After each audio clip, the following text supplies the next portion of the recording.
आप शराबबंदी लागू किए हैं, जदयू के कई नेता पकड़ाए हैं, भाजपा के नेता के घर में से मिला है, हम उठा के पटक देते तख्त पर से। कोई लोकतंत्र नहीं मैं मानता। कुर्नी सीट लेने के चलते विवाद हो सकता था लेकिन नहीं हुआ। लेकिन शराबबंदी पर नीतीश और तेजस्वी ऐसे हो गए हैं। प्रधानमंत्री मुख्यमंत्री बन जाता है तो जनता को एकदम पैरों के जूते के चलते रखता है। लेकिन मैंने सच में देख लिया बिहार में आज। नमस्कार, भारत लाइव देख रहे हैं आप। बड़ा खुलासा करने जा रहे हैं तेजस्वी और नीतीश कुमार के संबंधों पर। नीतीश कुमार ने तेजस्वी को उत्तराधिकारी घोषित कर दिया, लेकिन सिर्फ घोषित करने मात्र से उत्तराधिकारी नहीं हो जाता है। बाहुबली फिल्म आपने देखी होगी। उत्तराधिकारी कौन घोषित होता है, आखिर में होता कौन है, कुर्सी पर कौन बैठता है, तब डॉक्टर साहब विस्तार से बताएंगे। नीतीश कुमार ने तो घोषित कर दिया है, अब जिसको घोषित किया वो हो थोड़ी जाता है। बाहुबली तक जाने की जरूरत क्या थी? नीतीश कुमार खुद आज तक जिसको घोषित किए वो आदमी रहा है जदयू में।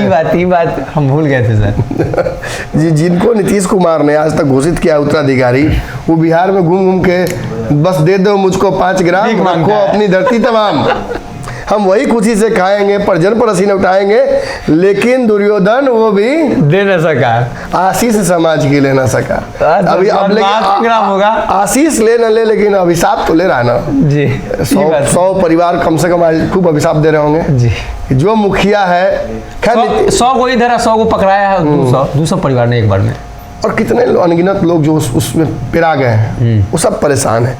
इस तरीके से बिहार में इतने लोग शराब पी के मर जाते हैं और मुखिया बिहार का दुर्भाग्यपूर्ण तरीके से बयान ऐसा दे देता है कि मानवाधिकार कोर्ट में कंसेंट भी नहीं ले रहा है कोई। मुझे लगता है कि कभी कभी भगवान भी छुट्टी पर है ऐसे परिस्थितियों को देखकर। मैंने फिल्मों में, वेब सीरीज में देखा था ये सब कि एकदम अमानवीय तरीके से मुखिया प्रदेश का जब वोट ले लेता है, प्रधानमंत्री मुख्यमंत्री बन जाता है तो वो जनता को एकदम पैरों के जूते के चलते रखता है। लेकिन मैंने सच में देख लिया बिहार में आज, और मैं बिहार की महान जनता को भी प्रणाम करता हूँ।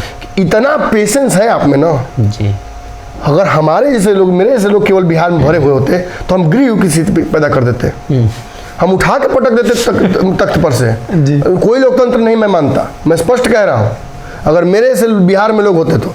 लेकिन चलिए, मैं प्रणाम करता हूं बिहार की जनता को जो जूते तले रौंदने के बाद भी, ठाकुर नहीं कील वाला जूता पहनता था 16 में, उस तरीके से जूता पहन के नीतीश कुमार रौंद रहे हैं एकदम ऊपर से। अब जनता फिर भी करे ना, ठीक है, जो है सब ठीक है। कभी भाजपा के नाम पर ठीक है, कभी तेजस्वी के नाम पर ठीक है, कभी जात के नाम पर ठीक है, कभी हैसियत औकात के नाम पर ठीक है। लेकिन जो हो रहा है वो बहुत दुखदाई है। वापस टॉपिक पे आ जाते हैं जी। थोड़ा भाग गए थे उधर। वापस टॉपिक पे आते हैं। देखिए, निश्चित तौर पर नीतीश कुमार ने जब भी घोषणा की है कि उनके उत्तराधिकारी फलनवा है, उनका राजनीति खत्म हो गया। फलनवा जदयू के सदस्यता से, प्राथमिक सदस्यता से भी त्याग पत्र दे दिए हैं आजीवन। ज़्यादा समय नहीं लगा है। इस श्रृंखला में नामों को लेने की आवश्यकता नहीं है। मुझे लगता है दर्शक समझ रहे हैं। ये तो बेचारे प्रशांत किशोर के धंधा तक अपने छोड़ के बैठे हुए हैं। ऐसा मारा हुआ ना कि मैंने पानी तक नहीं मांगता है, वही घूम घूम के पानी मांग रहे हैं बिहार में। तेजस्वी यादव को उत्तराधिकारी घोषित करने के पीछे नीतीश कुमार की मंशा थी कि तेजस्वी जो होली में उम्मीद लगा के बैठे, मुंह पिजा के बैठल हैं कि न्योता है आंगिया मिलेगा, विजय उस दिन होगा, वो नहीं होने वाला है जी। नीतीश कुमार स्पष्ट कर दिया कि बहुत समय है, आप युवा हैं, आपको बहुत संघर्ष करना है, अभी बहुत कुछ सीखना है बिहार क्रांति में, और मैं आपको बनाऊंगा मुख्यमंत्री, लेकिन कल नहीं, 25 में 24 में खेला हो जाएगा। 24 में खेला हो जाएगा। आपने सही कहा, ये बात आप कह रहे हैं, लेकिन उपेंद्र कुशवाहा ने तो कह दिया ना, तो साफ कर चुके। 24 पार हुआ तब ना 25।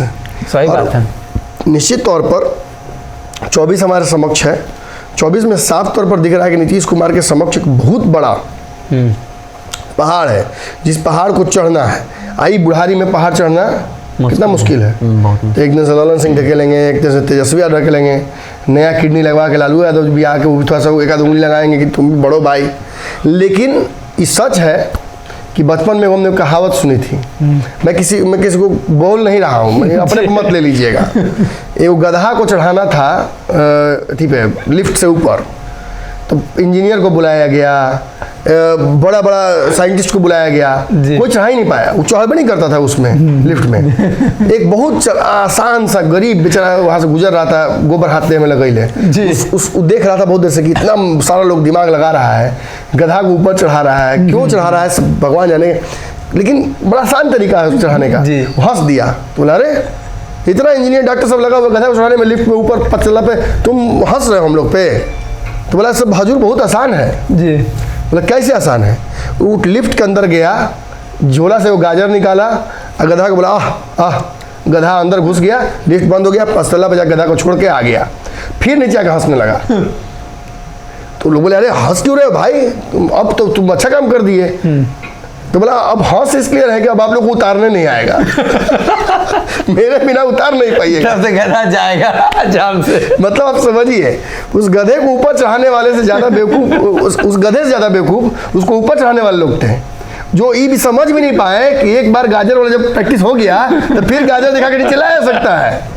लेकिन ये संभव नहीं हो पाया। निश्चित तौर पर बिहार में यही किया जा रहा है, मैं किसी को गधा नहीं कह रहा हूँ, ये संदर्भ है। लेकिन नीतीश कुमार को जिस तरह से पहाड़ पर चढ़ाया जा रहा है, मुझे एक कहानी एक आसानी से दिख रही है इस बीच में। और कौन है जो गाजर दिखा के नीतीश कुमार को अपने पाले में कर लेगा, ये भी आप अच्छे से समझ रहे हैं जी।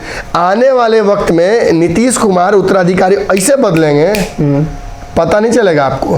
ये जो शराबबंदी वाला मामला है, इस पर तेजस्वी यादव को नीतीश कुमार, एक मान के चलिए कि नीतीश और तेजस्वी में पूरा विवाद उत्पन्न हो गया है। कुर्नी सीट लेने के चलते विवाद हो सकता था, लेकिन नहीं हुआ।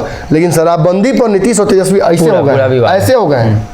तेजस्वी को लगता है कि एक तो बदनामी हो रही है जी, दूसरा रेवेन्यू का लॉस हो रहा है, और एक और मौका मिल गया है पूरे बिहार में सभी सुनियोजित तरीके से यादव को बदनाम किया जा रहा है कि यादव शराब बेच रहा है, तेजस्वी साहब बिकवा रहे। क्यों भाई, आप शराबबंदी लागू किए हैं, जदयू के कई नेता पकड़ाए हैं, भाजपा के नेता के घर में से मिला है, क्यों बदनाम कर रहे हैं किसी एक जात को, किसी एक समाज को? इसी तरीके से गृहयुद्ध की स्थिति उत्पन्न होती है जी। खैर ये बातें अपनी जगह पर हैं। आप ये जान लीजिए कि नीतीश कुमार अपना उत्तराधिकारी तेजस्वी को बोल जरूर रहे हैं, लेकिन आने वाले समय में ललन सिंह इनके उत्तराधिकारी नेचुरल तौर पर दिख रहे हैं। और अगर वो सब रहा सब कुछ ठीक तो ठीक, नहीं रहा तो आने वाले समय में आप आरसीपी और उपेंद्र कुशवाहा को इनकी पार्टी, इनका जनाधार, इनका वोट, इनका समाज, इनका जात जमात सब हथियाते देखिएगा आके सामने। और कहा तो गया ही है, जो कीजिएगा यहाँ जो कीजिएगा यहाँ यही मिल जाता है। तो कहीं ना कहीं बिहार में नीतीश कुमार को लेकर ये चर्चा आम है, लेकिन ये चर्चा अब खास हो गई है इसलिए कि तेजस्वी को लेकर उन्होंने जब बात कही, और दूसरे दल के नेता हैं तेजस्वी, सिर्फ गठबंधन है उनसे, तो काफ़ी ज़्यादा चर्चा तेज हो गई। तो डॉक्टर साहब ने भी सोचा कि ऐसा कैसे हो सकता है, इसके पीछे जरूर न कोई कहानी है। तो कहानी ये है कि नीतीश कुमार का उत्तराधिकारी ललन सिंह, उपेंद्र कुशवाहा, आरसीपी, इन्हीं नेताओं में से कोई एक हो सकता है। और नीतीश कुमार नहीं देंगे तो जबरदस्ती भी ले सकते हैं उपेंद्र कुशवाहा और आरसीपी। तख्ता पलट का इतिहास रहा है जदयू में। जदयू में नेचुरल ट्रांसमिशन ऑफ क्या बोलता है, पावर नहीं होता है, तब तक छीनना पड़ता है, तख्ता पलट करना पड़ता है। तो कहीं ना कहीं आने वाले दिनों में ये सारी चीजें आपको देखने को मिल सकती हैं। अगर ये वीडियो पसंद आई और वह बिहार के राजनीति और बिहारियत से सरोकार रखेनी तो सब्सक्राइब बटन दबा के चैनल के सब्सक्राइब कर ली। ओजे एगो घंटी बा, ओकरा बटन दबा देला से कुल सटीक और मारक खबर रुआ मुफ्त में मिल जाई। अगर रुआ पत्रकारिता के हमनी के नया प्रयोग में सहयोग कर चाहतानी तो ज्वाइन बटन दबा दी। पेटीएम नंबर नोट कर ली 938681